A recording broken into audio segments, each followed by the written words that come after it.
Hello everyone, welcome to student India. I am Yashvani Chauhan. और हमने अपने प्रीवियस लेक्चर में क्या पढ़ा था, एक बार हम वो देख लेते हैं कि हमने क्या पढ़ा।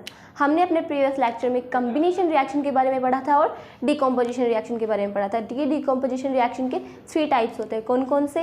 Electrolytic decomposition reaction, photolytic decomposition reaction और थर्मल डिकम्पोजिशन रिएक्शन। अभी थर्मल डिकम्पोजिशन रिएक्शन की कौन सी होती है? जिस रिएक्शन में हमारा कैटलिस्ट क्या होता है, जिस रिएक्शन में हमारा कैटलिस्ट हीट होता है, वो होती है हमारी क्या? Thermal decomposition reaction. कौन सी? Thermal decomposition reaction. और ऐसी रिएक्शन जिसमें हम हीट पास करवाए वो थर्मल रिएक्शन होती है, और जिसमें हम इलेक्ट्रिसिटी को पास कर उसे किसी भी सब्सटेंस को तोड़ते हैं तो वो कौन सी रिएक्शन होती है?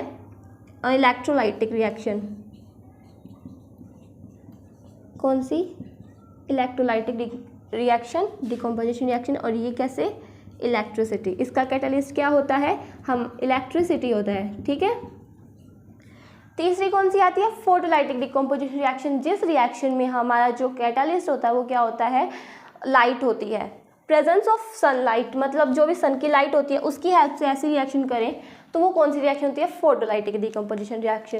हम पढ़ चुके थे। कम्बिनेशन रिएक्शन कौन सी होती है? जो रिएक्शन एक दूसरे के साथ कंबाइन होती है उस रिएक्शन को हम क्या कहते हैं? Combination reaction. तो आज हम उसके तीसरे पार्ट देखेंगे कि केमिकल रिएक्शन का जो तीसरा वो टाइप है वो कौन सा है? Displacement reaction. अब ये डिस्प्लेसमेंट रिएक्शन क्या होती है? The chemical reaction in which more reactive element displaces less reactive element. मतलब more reactive element displaces less reactive element from its salt solution. किसी भी सॉल्यूशन से जब मोर रिएक्टिव मतलब जो एलिमेंट ज़्यादा रिएक्टिव होगा वो तो डिस्प्लेस करेगा ही। अब देख लीजिए, मान लीजिए हमारे पास जिंक है, मैंने एग्जांपल यही लिख रखा है। ये कॉपर से क्या है? कॉपर से ज़्यादा रिएक्टिव है, मोर रिएक्टिव है। मैंने कॉपर का सल्फेट ले लिया। अब इन दोनों ने क्या की? रिएक्शन की। तो क्या करेगा? ये जो जिंक है मोर रिएक्टिव एलिमेंट है, वो इस Cu को डिस्प्लेस कर देगा। मत कह देगा कि तुम अब यहाँ से जाओ, मैं यहाँ पर आके बैठ रहा हूँ। ठीक है। तो हमें क्या मिलता है? ZnSO4, जिंक सल्फेट, और Cu बेचारा अकेला रह जाता है। ठीक है। ये रिएक्शन थी।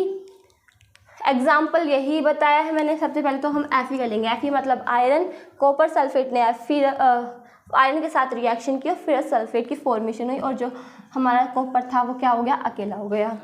ठीक है। उसके बाद क्या आता है? CuSO4 मतलब कॉपर सल्फेट। कॉपर सल्फेट ने जिंक के साथ रिएक्शन की और हमें क्या मिला? Zinc sulphate. यहाँ पर भी कॉपर क्या रह गया? अकेला रह गया। तो ऐसी रिएक्शन जो मोर रिएक्टिव एलिमेंट होता है वो लेस रिएक्टिव एलिमेंट को उसके सॉल्ट सॉल्यूशन उसकी जगह से ही क्या कर दे? डिस्प्लेस कर दे। उस रिएक्शन को हम क्या कहते हैं? Displacement reaction. एक बार और पढ़ लीजिए। Displacement reaction, the reaction in which more reactive element displaces less reactive element. ऐसी रिएक्शन जिसमें क्या जो अधिक अभिक्रिया करता है, अधिक शक्तिशाली होता है, वो क्या करता है? कमज़ोर व्यक्ति को उसकी जगह से हटा देता है। ठीक है। एग्जाम्पल हम पढ़ चुके हैं। ये रहा CSO4 plus Fe that gives FeSO4 plus Cu, CSO4 plus Zn that gives ZnSO4 plus Cu। तो अब हमने डिस्प्लेसमेंट रिएक्शन पढ़ ली है, और अब हमारी जो अगली रिएक्शन आती है वो होती है double displacement reaction. So friends, अब हम डबल डिस्प्लेसमेंट रिएक्शन देखते हैं कि वो क्या होती है। डिस्प्लेसमेंट रिएक्शन आप जानते हो क्या होता है, अभी पढ़ाया था। ऐसी रिएक्शन जिसमें मोर रिएक्टिव एलिमेंट क्या? मोर रिएक्टिव एलिमेंट डिस्प्लेस करता है, रिप्लेस करता है अपने लेस रिएक्टिव एलिमेंट को उसके सॉल्ट सॉल्यूशन से। तो वो कौन सी रिएक्शन होती है? Displacement reaction. ठीक है। तो ये डबल डिस्प्लेसमेंट रिएक्शन क्या होता है? देखो, पढ़ो। The reaction in which two compounds react by an exchange of ions to form new compound are called double displacement reaction। ऐसे रिएक्शन जिसमें क्या एक्सचेंज होते हैं आयंस जो होते हैं उनकी अदला बदली होती है। देखो, Na2SO4 प्लस BaCl2, ये क्या होता है? Sodium sulphate plus barium chloride reaction की। तो अब देखो, इस B को पहले यहाँ पे N था, सोडियम था, अब सोडियम की जगह क्या आ गया? SO4 की जगह वहाँ सोडियम। देखो कि यहाँ पे हमने क्या किया, Na2SO4 प्लस BaCl2। मैं एक लिख लेती हूँ, ठीक है। ये क्या होता है, सोडियम सल्फेट।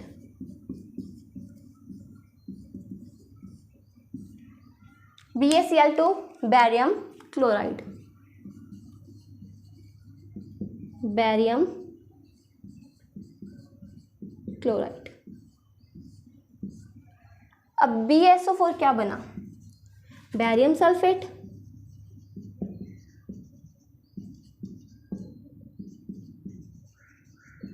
और NaCl मतलब कॉमन सॉल्ट,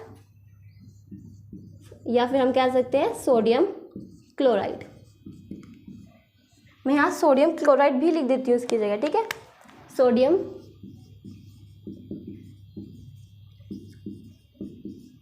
क्लोराइड। तो देखिए सोडियम सल्फेट ने रिएक्शन की बैरियम क्लोराइड के साथ।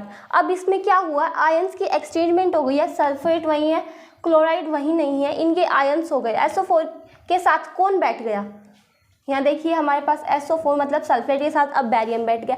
रिएक्टेंट में क्या था, सोडियम उसके साथ बैठा हुआ था, पर अब बैरियम उसके साथ बैठ गया है। और यहाँ पर बैरियम क्लोराइड, क्लोराइड के साथ कौन था, बैरियम था। परंतु जब हमने क्या की, रिएक्शन की, तो क्या उसने अपने आयंस एक्सचेंज कर लिए एक दूसरे के साथ। यहाँ पर देखो, यहाँ पे सोडियम सल्फेट था, बट यहाँ बैरियम सल्फेट है, यहाँ बैरियम क्लोराइड था और यहाँ पर सोडियम क्लोराइड है। साफ सीधी सी बात है कि ऐसी रिएक्शन जिसमें एक्सचेंज किए जाते हैं आयंस, उस रिएक्शन को हम क्या कहते हैं, double displacement reaction. The reaction, एक बार और पढ़ लो, the reaction in which two compounds react by an exchange of ions to form new compound. ऐसी रिएक्शन जिसमें दो कंपाउंड, कितने, दो कंपाउंड 1 और 2, ऐसे वाले दो कंपाउंड रिएक्ट करते हैं और अपने आयंस को एक्सचेंज कर लेते हैं और क्या करते हैं, न्यू कंपाउंड की फॉर्मेशन करते हैं। एग्जाम्पल है, सोडियम सल्फेट ने क्या किया, बैरियम क्लोराइड के साथ रिएक्शन की और हमें क्या मिला, बैरियम सल्फेट और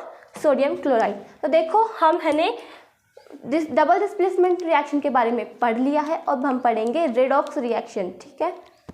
सो फ्रेंड्स, हमारी 5th रिएक्शन कौन सी है, रेडॉक्स रिएक्शन। ऐसी रिएक्शन जिसमें क्या, ऑक्सीडेशन एंड रिडक्शन क्या होते हैं ऐसी रिएक्शन में। अब ये आपको होगी कि ऑक्सीडेशन क्या होता है, रिडक्शन क्या होता है। तो ऑक्सीडेशन का मतलब क्या होता है, जिस भी रिएक्शन में क्या हाइड्रोजन तो रिमूव हो रहा हो और ऑक्सीजन की एडिशन हो रही हो, तो उस रिएक्शन में क्या होता है कि वो रिएक्शन ऑक्सीडेशन रिएक्शन कहलाती है। रिडक्शन रिएक्शन, जिस रिएक्शन में जो ऑक्सीजन है वो रिमूव होता है और जो हाइड्रोजन है वो ऐड होता है, ऐसी रिएक्शन कौन सी होती है, रिडक्शन रिएक्शन। अब जिस रिएक्शन में ये दोनों शो होते हैं, ऑक्सीडेशन भी और रिडक्शन भी, उस रिएक्शन को हम क्या कहते हैं, रेडॉक्स रिएक्शन। तो ये हमारी कौन सी रिएक्शन है, रेडॉक्स रिएक्शन है। ये ZnO मतलब जिंक ऑक्साइड, क्या, जिंक ऑक्साइड, उसने क्या किया। अब ये C क्या है, किसे हम कार्बन भी कह सकते हैं और कोक भी कह सकते हैं, ठीक है, प्योर फॉर्म होती है। उसके बाद इसने क्या किया, रिएक्शन की और हमें जिंक और CO मतलब कार्बन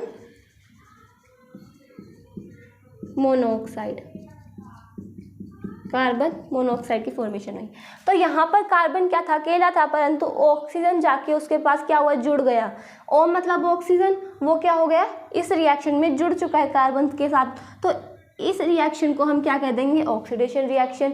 जिस, अब देखो ZnO है, यहाँ से इसने क्या किया, ऑक्सीजन रिमूव हो रहा है, तो ये रिएक्शन कौन सी होती है, रिडक्शन रिएक्शन। मैंने अभी आपको बताया कि रिडक्शन रिएक्शन, जिस रिएक्शन में ऑक्सीजन जो होता है वो रिमूव हो और हाइड्रोजन ऐड हो, तो उस रिएक्शन को हम क्या कहते हैं, रिडक्शन रिएक्शन। ऑक्सीडेशन रिएक्शन, जिस रिएक्शन में हाइड्रोजन रिमूव होता है और जो ऑक्सीजन होता है वो ऐड होता है, वो रिएक्शन हम होती है हमारी ऑक्सीडेशन रिएक्शन। अब ये दोनों रिएक्शन क्या करती हैं, जब ये दोनों रिएक्शन होती है तो वो हमारी रेडॉक्स रिएक्शन कहलाती है, ठीक है। ऐसी रिएक्शन जिसमें ऑक्सीडेशन और रिडक्शन दोनों क्या होते हैं, टेक प्लेस होते हैं। तो अब देखो हमारी रेडॉक्स रिएक्शन कंप्लीट हो गई है। तो अब हम क्या करते हैं, इंपॉर्टेंट टर्म्स के बारे में पढ़ लेते हैं कि हमारे इंपॉर्टेंट टर्म्स कौन कौन से हैं।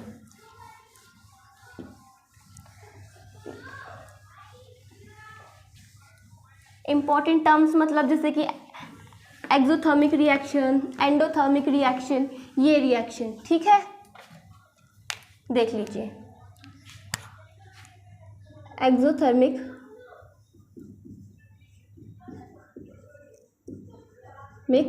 रिएक्शन। अब ये कौन सी रिएक्शन होती है? जिस रिएक्शन में क्या हीट तो क्या हो रहा हो, रिलीज हो रही हो, उस रिएक्शन को हम क्या कहते हैं? Exothermic reaction. एंडोथर्मिक रिएक्शन इसकी बिल्कुल ऑपोजिट होती है, एंडोथर्मिक रिएक्शन। इस रिएक्शन में क्या होता है? एनर्जी को क्या किया जाता है? एब्जॉर्ब किया जाता है। इस रिएक्शन को हम एंडोथर्मिक रिएक्शन कहते हैं, जिस रिएक्शन में क्या हीट को, एनर्जी को क्या एब्जॉर्ब किया जाए और एक्सोथर्मिक जो हीट या फिर एनर्जी को रिलीज करे। ऐसी जो ये एक्सोथर्मिक कौन सी होती है? जिसमें जो हीट होती है वो रिलीज होती है। एंडोथर्मिक जिसमें हीट एब्जॉर्ब होती है। नेक्स्ट टॉपिक है प्रेसिपिटेट। प्रेसिपिटेट। अब ये प्रेसिपिटेट क्या होता है? इसका साइन क्या होता है? अगर किसी भी रिएक्शन, आप कोई भी रिएक्शन ले लो, अगर उस रिएक्शन में किसी भी एलिमेंट के साथ ये साइन होगा, ये वाला साइन होगा। फॉर एग्जांपल मान लीजिए Zn, मुझे पता नहीं है कि Zn, मतलब मैं आपको बताना नहीं चाह रही हूँ अभी। जो Zn है, आप पढ़ोगे इसे अच्छे से बाद में। उसमें मान लीजिए ये सॉलिड है और प्रेसिपिटेट जम गया। फॉर एग्जांपल हम कुछ भी लेते हैं, हमने क्या किया, पानी के अंदर चीनी घोली, उसमें जो चीनी होती है कुछ नीचे रह जाती है, तो उसका क्या होता है? प्रेसिपिटेट होता है। ऐसे जब हम कोई रिएक्शन करते हैं तो उसमें कुछ सॉलिड सब्सटेंस बच जाता है, तो उसी को हम क्या कहते हैं? प्रेसिपिटेट रिएक्शन, ठीक है। अब मैंने आपको बता दिया कि ये जो साइन होता है किसका होता है? प्रेसिपिटेट का। जब ये साइन क्या हो जाए? उल्टा हो जाए, ये वाला, ये साइन, जैसे for example CO2 H2 hydrogen, तो इसका मतलब क्या है? किसी भी रिएक्शन से CO2 गैस जो है रिलीज हो रही है और H2 हाइड्रोजन गैस भी ऐसे रिलीज हो रही है, ठीक है। प्रेसिपिटेट भी पढ़ लिया है। एक्सोथर्मिक, एंडोथर्मिक मैंने आपको बता दिया क्या होता है, ठीक है।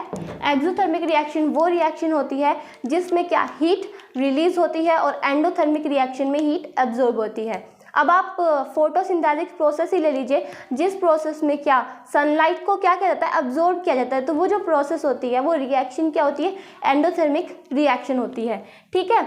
और जो हम सांस लेते हैं उस रिएक्शन को हम एक्सोथर्मिक में कहते हैं कि क्योंकि हम CO2 को बाहर भी निकाल रहे हैं, ऑक्सीजन को अंदर ले रहे हैं, तो वो हमारी जो रिएक्शन होती है वो कौन सी होती है?